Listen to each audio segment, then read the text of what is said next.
of my name. Okay, so this is going live on Yes, on Shakulat's Facebook. page. Yes, exactly. Okay, Yes. okay, let me And just we're check out actually that up, so page. we can start. Okay. Oh, okay.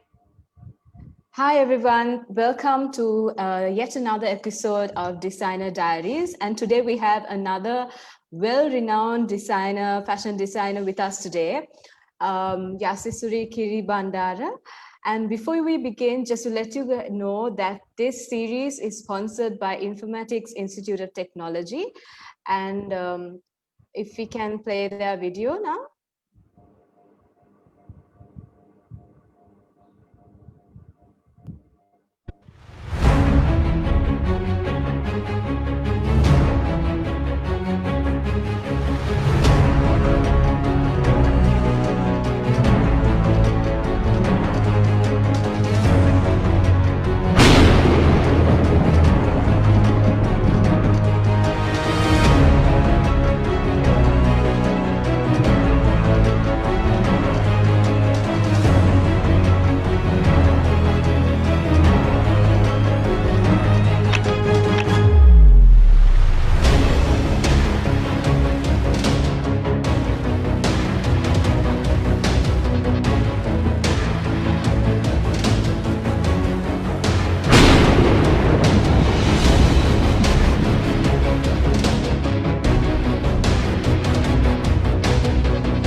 So IIT offers Fashion Business Masters, which is the only fashion business masters offered in Southeast Asia. And yeah, and it's offered by one of UK's top-ranking fashion schools. It's an internal qualification offered by the University of Westminster. The program graduates range from influential brands such as Marks and Spencer, Hermes, Prada, and other well-renowned brands. The lectures are conducted by academically and industry experienced eminent lecture panels, and students are given practical experience into business organizations through guest lecturers, workshops, industry visits, and this course will equip you with the strategic decision making, leadership, and problem solving skills you will need to become an entrepreneurial and visionary fashion business leader of the future. It continues the university's fashion tradition of a commitment to excellence in developing high quality, talented, and committed professional fashion graduates. You get to work closely with the professionals of the fashion industry who will be like your role models and mentors, and you will receive a lot of relevant, well-grounded, high-quality education and skill base that will enable you to have a wider, clearer understanding of the business that you're already involved in. So that's a little bit about our sponsors. And to introduce to you our guest speaker for today, Yasisuri Kiribandara. She's a renowned fashion designer. She's also an entrepreneur and founder of a number of award-winning businesses. She has represented Sri Lanka on international platforms, and I'm sure that you will be able to benefit if you're someone aspiring to be a fashion designer, or you are already one and trying to ground yourself in this industry. I'm sure you'll really benefit from the expertise and input that she has to share with you today. So just to begin, just tell us a little bit about why you decided to get into the industry of fashion design, how it all began. Well, thank you once again. First of all, I want to thank Michelle and the team for inviting me. to share like my experience so that someone will benefit from it. To begin with, I think it started with college, Mhm. which I think education is the most important factor. I studied at AODE, did my first degree there, and well, after that, I was headhunted by Brandix, Mhm. and the why I started, I really don't know. I've always loved fashion. There's never been anything that I wanted to do more. Mhm. And there wasn't so many colleges at that time when I was studying Yeah. that were really renowned. So this was the college that everybody recommended, and this was the college I went to at that point. And there was no master's degree that was offered at that point. So obviously studied because I loved it and because I had a passion for it. So you always Started wanted to get into fashion as a child. always. There's Okay, that's never. nice. Um, I was looking for opportunities, I guess. So when I found it, I just jumped at it. I didn't think twice. Okay. So you mentioned that there weren't, when you started, there weren't a lot of institutes and courses to Yes, begin with. What yes. other challenges did you have to face when you had to get into design? Were there challenges or obstacles coming from your family or like in terms of society and things like that? What are some of the major challenges that you had to face?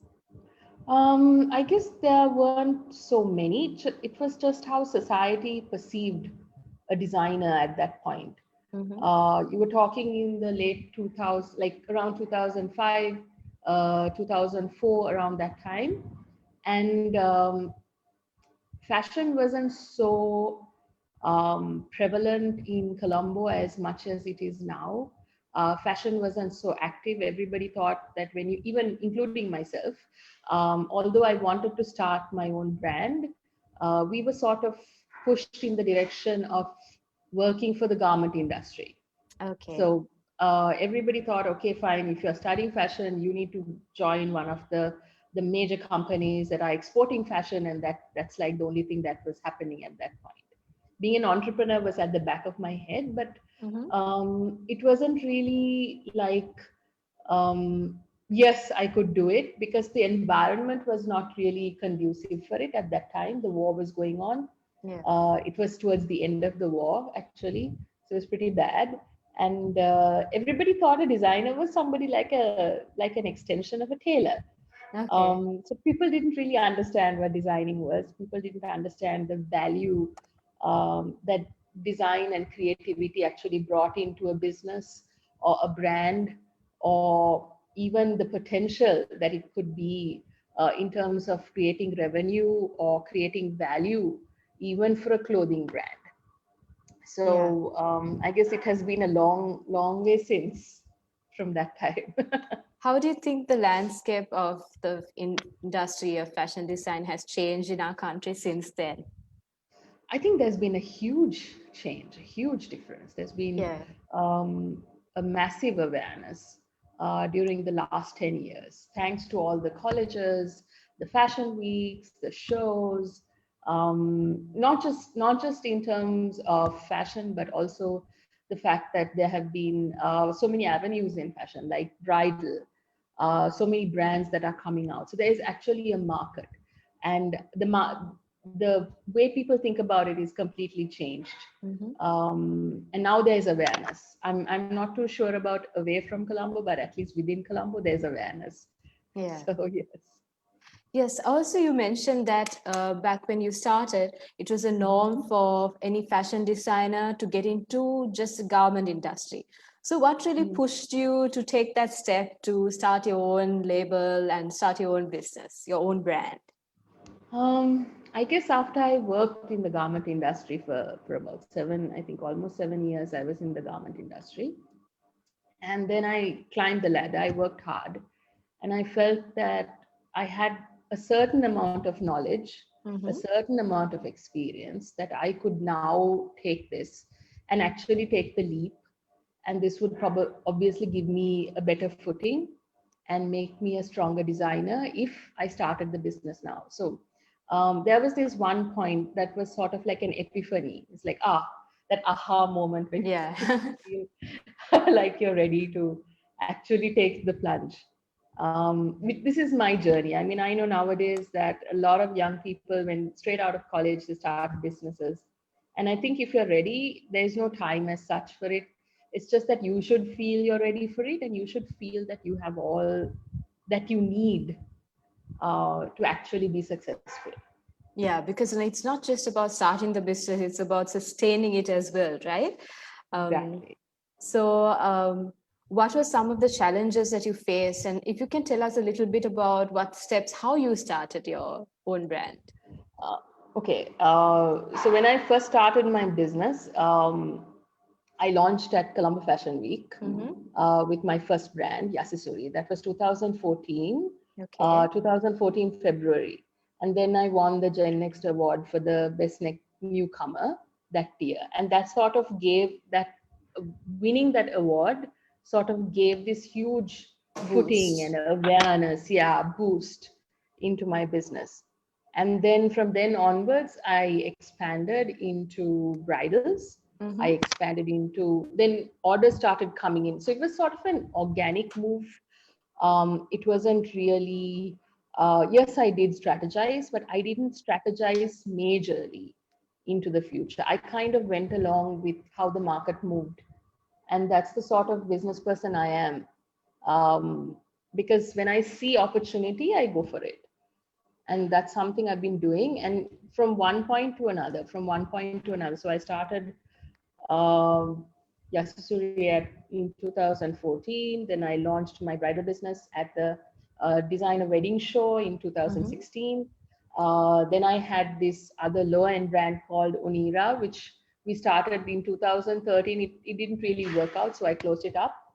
And Okay. then I restarted a low-end brand this year, actually, just a few months ago, called Y Brand, Mm-hmm. because I feel like the market is really moving in that area now. Because with COVID and everything that's going on, there's not so many events, not so many weddings.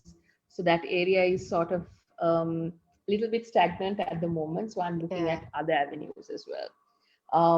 Then 2018, I launched my own college where I teach couture and bridal designing. That's another Mm-hmm. area as well.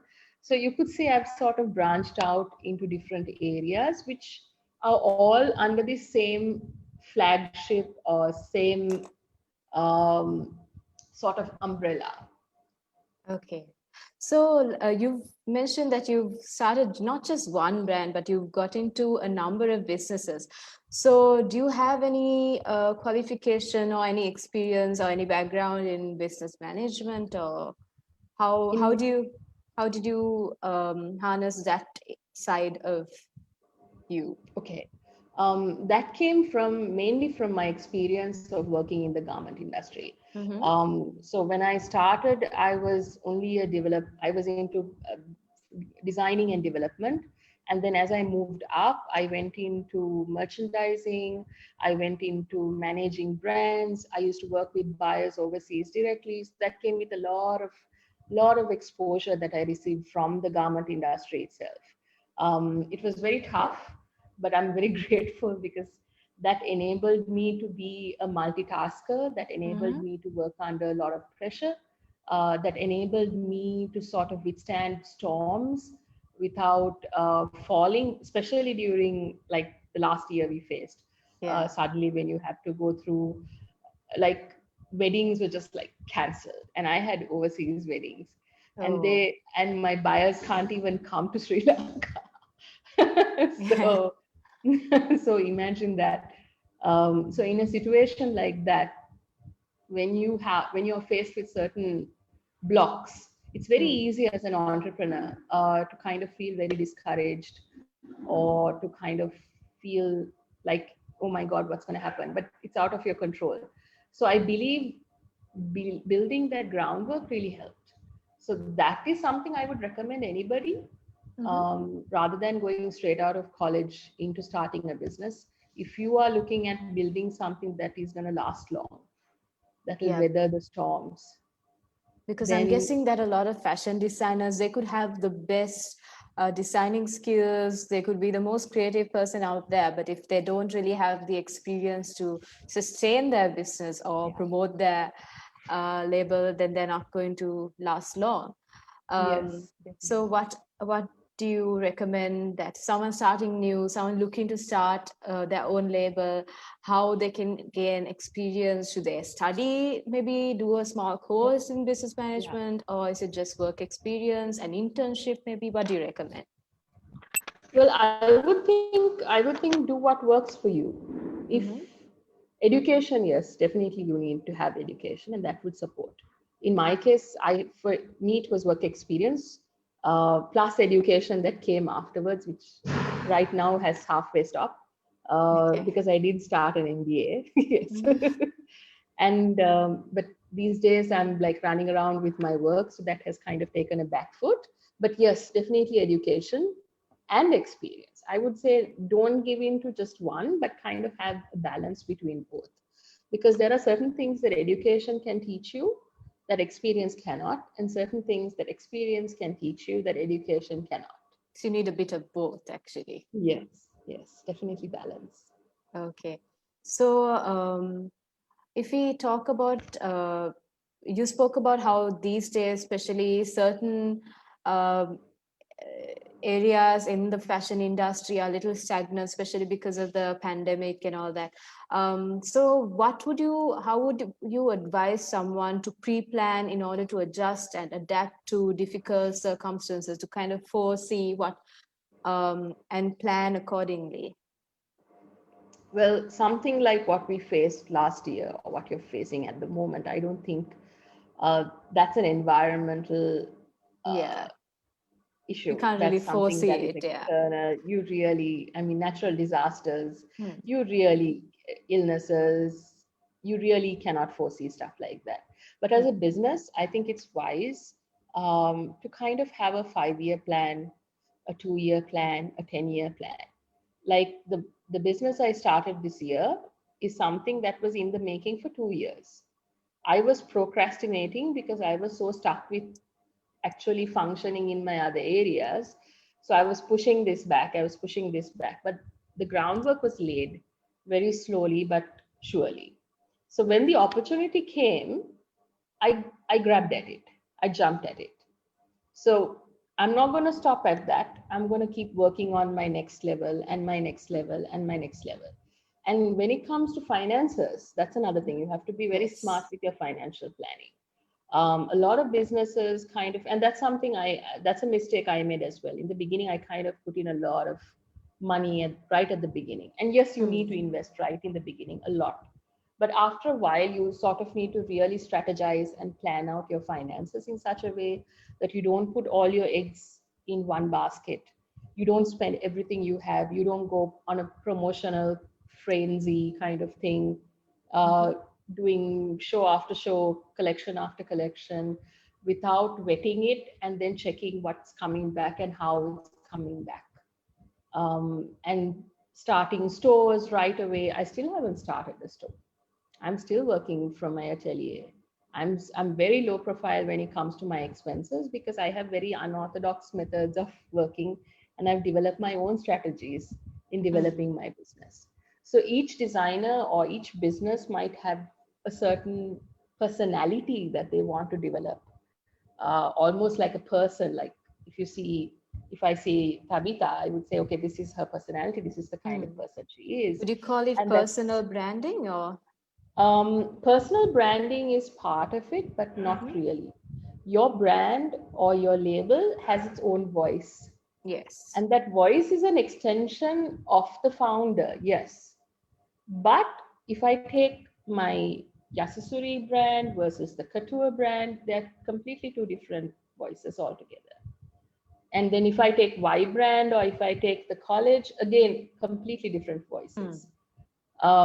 So yes, they're all extensions of me, but they've all got their own little niche area and niche category that they deal with.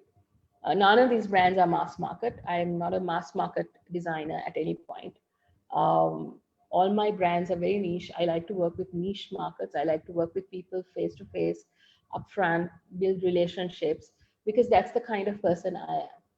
And Okay. that's an extension of me. And likewise, the people I work with. So even if I work with Michelle or you guys, it's very personal. Mm. So that's how I build my business. So every designer needs to first think, okay, how am I going to look at this, and how am I going to plan, and do I need to go? Yes, trends are important. I'm not saying no. And social media, it's crazy now. Yeah. Everything is online. Everything is TikTok. I've been trying my little TikToks as well here and there. So it's like, oh my God, Yeah. the 20-year-olds and the whole frenzy that's going on, right? And it's cool, it's fun, I really enjoy it.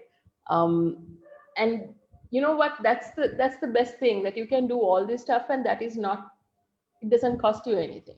Yes. um, Free marketing, free branding.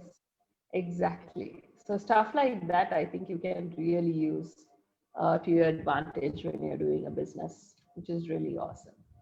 So you mentioned people um, skills. Sorry, were you trying to say something? yeah, sorry, no, I was waiting for your question. Yeah, so you mentioned Yeah.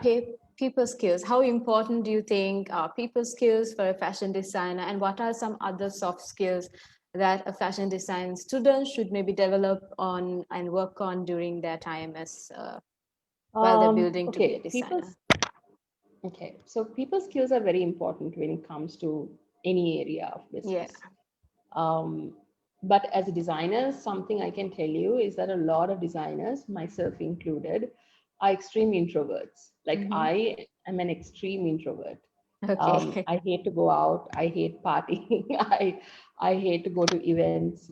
And I'm not that person. And there was a time when I first started the business, I kind of forced myself to go out there and go be seen. Every week, I'll go for like 2, 3 events. And after a while, I sort of burnt out. It gave Yeah. me a lot of exposure. It gave me a lot of face because people saw me, and then that brought in business. I'm not saying it didn't work. It was awesome. But it didn't, it burnt me out in the process. And then sooner or later, I kind of decided to strike a balance where I go for certain things and then I don't go for certain things. Because I know that a lot of designers, I mean, being creative means you're an introvert, it's natural. So you have to kind of find that balance and Mm-hmm. fight through your introverted issues to try and be as extroverted as possible when needed, because it's good for your business. Somehow make your And voice heard, I guess. yes, and when it Yeah. comes to soft skills, speaking, public speaking, very important. Eloquence, Mm-hmm. very important. Being able to write a press release, writing certain writing skills, apart from the obvious skills that are required for a designer. Yeah. Um, knowing your trade, knowing how media works, knowing how trends in the market works, certain HR skills, very important, and keeping your own accounts in the beginning. That I would say it's not a soft skill; it's like a must. Must. Yeah, it's a must. And a lot of entrepreneurs hate this. A lot of designers specifically hate, like, okay, sitting down and doing your accounts. But I would say it's really, really important. Yeah. Also, speaking of accounts and finances and things like that, just say someone wants to begin their own label and they're really determined to do so, but they don't really have they feel like they don't really have the finances to start a business as such. What advice would you give someone like in that position?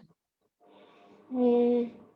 Okay, so I would say there are labels that I started with a lot of investment, and there are Mm-hmm. labels I started with a minimum investment. Okay. Start with what you have. What matters now? This depends on where and how you want to place your product and how you want to market. In the age of social media, I think we can go through a lot of barriers. Um, you have your Instagram, you have your Facebook, you have your TikTok. You can just put up your products, you can do little videos and gain awareness. You can work with an influencer friend, gain awareness, right? I don't think you really need a massive budget to begin with. Mm-hmm.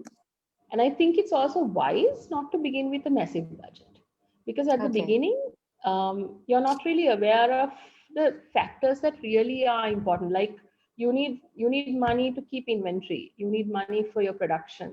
You need money for your back end, for your machinery, for your place, more than the other things. So there are things, and for your people, for your salaries, for your bills, for your electricity, your all all your phone bills. My God, so your traveling, your transportation, all those things. So in the beginning, I think it's wise that you start small. I would recommend that to any new entrepreneur, not to put in a lot of finances until you kind of get your footing. And then Okay. once you start wading your way into the water and you kind of get like a better feel, then you can start pumping in more and more. And obviously, if you're going in the right direction, the finances are coming anyways. Yes. So you can sort of put it back into the business, put it back into the business. For the first year, I kind of didn't take anything from the business. I just kept putting it back, putting it back. And then now when I start little branches here and there, that's all coming from that first business I started. It's not Okay. coming in from something that my mom gave, or initially my mom gave me, and some of the money that I had saved, my mother and my grandmother, they both gave me. Um, so it was friends and family to begin with. And after a while, it was self-sustaining. So if you're doing something right, and then you find your own little niche or your own little space, then it will keep working on its own. So you don't really need to do much. Uh, the biggest advice that I can give any entrepreneur that is starting out their business is to be true to themselves, Okay. true to their Yeah. voice. Yeah. Be it a designer or any other business. You want to change the world, which is why you start something. You want to be somebody who makes a difference. You want to not be somebody who works for someone and takes a salary at the end of the day and then your life is done. You want to have a voice. But why do you want to have the voice? Why do you want to do it? That only you know. And Yeah. what you want to give to the world, that's you. And there's only one. So that's the greatest advice that I would give any entrepreneur. Yeah. And do you think it's important for a designers to figure out what kind of niche market they want to design for, whether it's bridal or something else? Is it important to decide that beforehand, or just go with the flow and see what works for you? Well, when you're in college and you're studying, or even before college, you would know what you like and what you're good at. Mm-hmm. So I would say play your strengths. Okay. Play your strengths. Start with what you're good at. And then build your strengths. If you feel that you're really good at intricate detailing and intricate designing, um, your eye goes to really tiny details and a lot of, then create garments, be it bridal or evening wear or anything that you want to do. Create garments with that kind of voice. And Okay. then if you feel, okay, now I want to start a high street brand, I want to start a hip hop brand, let's say for streetwear. But I am a designer who does niche, high-end couture kind of design. So how do I do streetwear? I need Yeah. to build that.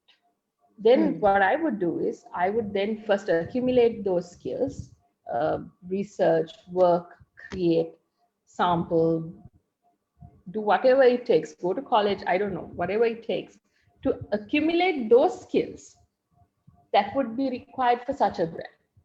Then move in that direction. Don't Okay. just move in that direction without collecting your armor, I would say. Yeah, Collect your equip armor. yourself beforehand, basically. Yeah. Yes, definitely. So say someone watching is still is someone who's still going to school and kind of wants to be a fashion designer but is not sure. And also, even though we've come quite far in society in terms of how people think of the fashion industry and things like that, still a lot of parents are a little reluctant to allow their children to get into creative industries. So what kind of how would you advise someone in that position, like who is not really sure whether this is the industry for them? What signs would they be able to pick on to identify that, okay, I'll make it through, I'll be able to commit to this industry or this job or these studies that I'm going to take on? Wow, that's a big one. I don't think you'll ever know 100% Mhm. until you try.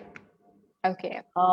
But if you're worried about the industry as a whole, and yes, there's still a taboo sort of personality behind it because it's fashion, Yeah. um, and that's something that I personally do with my businesses and my Mhm. students as well. Is that I tell them, look, this is just hard work. You have 5 minutes in the spotlight whenever you do a show. But other than that, it's just years and years and years of sweat and blood and tears. And if you are not ready to put in that, you should not be a designer, because a lot of people get so caught up in the glitz and the glamour of it without True. realizing that it's a lot of hard work. Yeah. It's a skill based job. It's a creative plus skill, because creativity is the sketch or the design that you conceptualize, but the skill is actually making it come to life.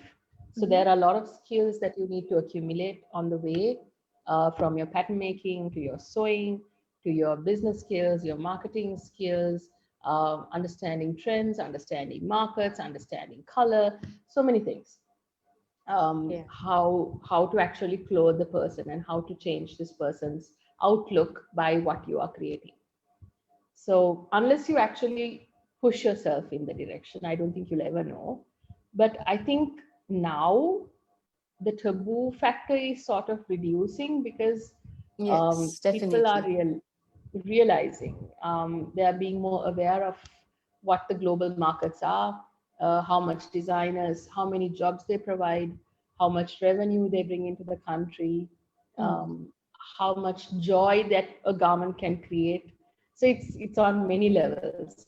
Yeah. And in Sri Lanka, I think fashion and when you come to fashion, I think in Sri Lanka, bridal is at the pinnacle. Mhm. Um, Not so much in evening wear. I mean, yes, we do have our niche clientele, but if it comes to brides, I think everybody spends a lot and really goes for something unique when it comes to their weddings. So in Sri Lanka, that's like the pinnacle. And Okay. there's a lot of revenue, there are a lot of jobs. If you really work hard, you can be successful. So that's another worry they have, I think, the success Yeah. factor. Yes. Yeah. So I would say, especially whether you're a guy or a girl, it really doesn't matter. Success is something that is measured by certain factors like, okay, financial, social, uh, self fulfillment, different levels, right? Yeah. So I would say being an entrepreneur, it kind of covers every level, but just like anything else, you need to put in the groundwork.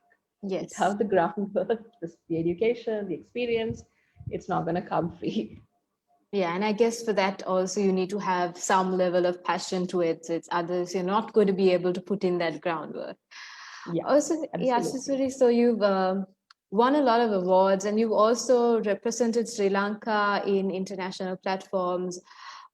So what were some of tell us a little bit about that experience, how you got the chance, the opportunity to represent Sri Lanka, what really Mm. happened there? That was awesome, actually. The Global Entrepreneurship Summit. I think you're referring to Yes, that, right? yes, yes. So GES happens every year at a Mm-hmm. location which is initiated by then President Obama, because I went Okay. in 2016, Mm-hmm. and they take like upcoming entrepreneurs from all over the world, and they put all of us together in this one place, and they put us through this intense week or two of training, and then it sort of continues afterwards as well. Mm-hmm. And we go through this amazing exposure into amazing entrepreneurs. Like, we had the opportunity of being in the same room as the president himself, Mark Zuckerberg. I can't even Wow. remember, because it was like Okay. Did you take crazy. pictures? So it's just, you're like, absolutely, yes, it's all over on my Facebook. Okay. And there's a folder. Okay. And it was surreal, and Mhm. it was chosen. Okay, it was through application, Okay. and then you had to write your own business plan. So I wrote, like, there was this 10-page business plan that you had to write. Okay. And then I submitted my business plan of what I wanted to do in the future, and how I want to, like, what I want to create, and as a designer, what I want to do. So they really loved my ideas, and that's how I got chosen. And Okay. out of GES also, like, GES is like 1,000+ people. There were 100 that was chosen from every country. So like one person from each country, 100 people. So Oh, I was the okay. person from Sri Lanka that was chosen uh, from Sri Lanka. So that was That's even more amazing. special. Yeah. And there are Yeah. only 2 designers. So this is even Okay. better. There were only 2 designers in the whole thing, and I was one of them. Oh, so The it's other one not was like from a designers summit. No, it's just entrepreneurs. everybody. Oh, wow. It's Okay. all, I mean, you name it. Be people who are into IT, or people who are into um, finance, tech, whatever, every area. So it kind of really opens up your mind. That kind of exposure, the connections you make, the contacts you make, really blows your mind. So that was through the US Embassy and the Women's Chamber. So they were the ones who sort of pushed me in that direction and said, why don't you apply and see, and put in your business plan and see what will happen. So So what were that some was, of your biggest takeaways from that experience? I think I learned to really plan out my businesses in such a way Mm-hmm. that I sort of, before that, I was always in the limelight. Like, I was always so focused on press and shows and all that.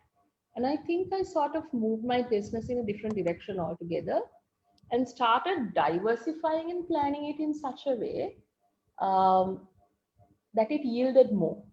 Let me put it in that way.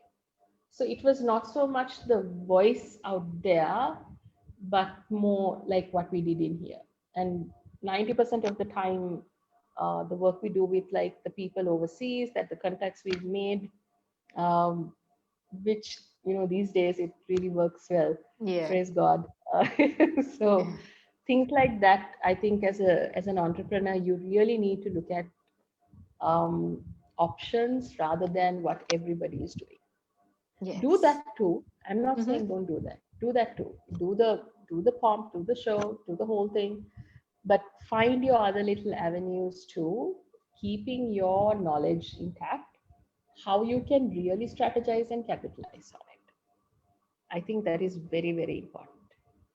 Would you say this is like a turning point in your business? Yeah, yeah, definitely. Yeah. I learned so much. Yeah, definitely. Okay. Okay, so is there anything else that you'd like to talk about? Anything else that you'd like to mention to any Mm, aspiring fashion designer watching today or watching later even? well, all I would say is I would encourage them, and Mhm.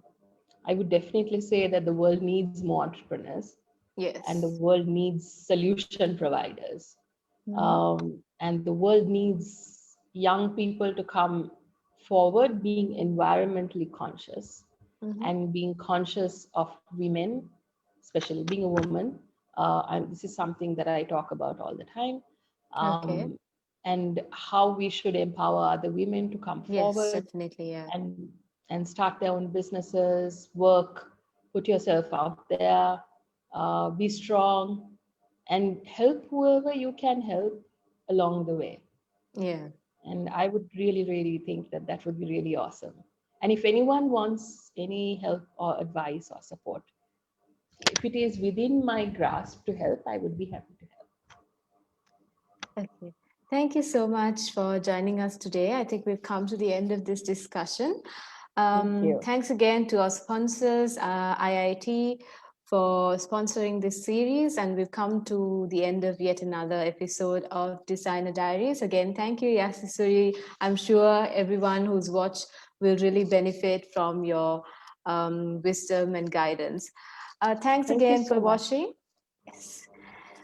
See you again at the next episode of Designer Diaries.